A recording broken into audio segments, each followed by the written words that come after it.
je vais me livrer au challenge de la pioche qui consiste en fait à tenter de créer 52 vidéos de contenu pour ma chaîne YouTube, c'est-à-dire 1 an de contenu en l'espace de 2 heures. Le contenu que je vais partager au cours de cette session sera inspiré de mon livre Profession entrepreneur libre, donc parution le 3 septembre aux éditions Le Duc Albin Michel.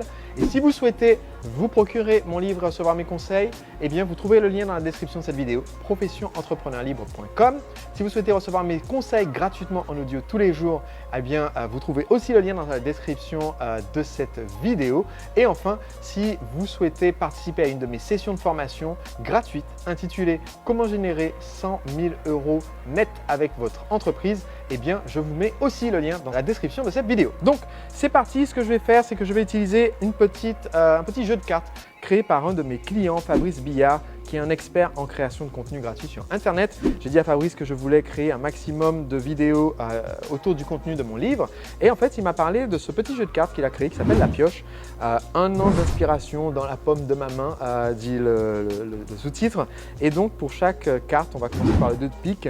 Il y a en fait une recommandation de Fabrice d'une structure de vidéo.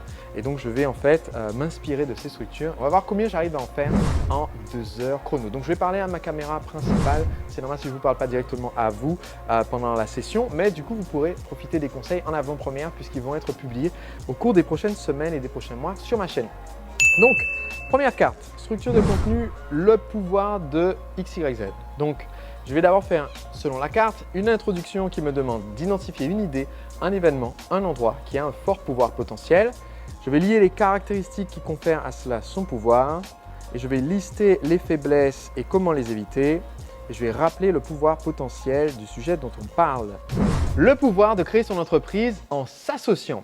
Quand vous lancez une boîte, vous avez vos propres forces, mais aussi vos propres faiblesses. Et quand vous lancez la boîte, vous le faites en espérant que vos forces seront suffisantes pour vous permettre d'atteindre la liberté dont vous rêvez. Le problème, c'est que si vous avez des faiblesses sur le plan administratif, sur le plan technique, sur le plan marketing, si vous avez des faiblesses dans un des domaines qui sont cruciaux pour votre entreprise, vous pouvez être embêté. Et en fait, un des critères qui, quand on lance une entreprise, peut avoir un pouvoir immense, c'est celui de l'association.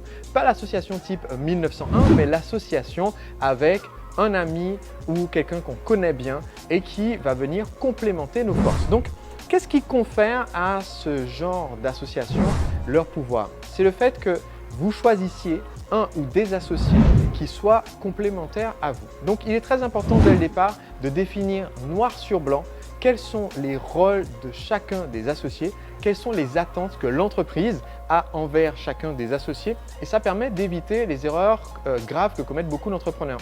Parce qu'il y a effectivement des faiblesses à s'associer et à ne pas démarrer tout seul. La faiblesse, c'est que vous êtes limité dans votre pouvoir de décision, ce qui est particulièrement grave quand l'entreprise doit prendre des décisions stratégiques. L'erreur la plus grave à commettre, ça serait de s'associer à 50% et du coup, d'être bloqué sur des décisions du quotidien parce que vous et votre associé n'avez pas la même vision. La meilleure façon de ne pas avoir cette faiblesse, c'est de s'assurer que chaque associé ait son domaine dans lequel il consulte les autres associés, mais où il va prendre la décision finale. À ce moment-là, vous donnez à celui qui est expert en technique le pouvoir de prendre les décisions techniques, à celui qui est expert en marketing le pouvoir de prendre les décisions qui vont générer les ventes. Et c'est comme ça que vous capitalisez sur le pouvoir de l'association à plusieurs. Et voilà, première vidéo dans la boîte, il s'agissait du 2 de pique, le pouvoir de XYZ.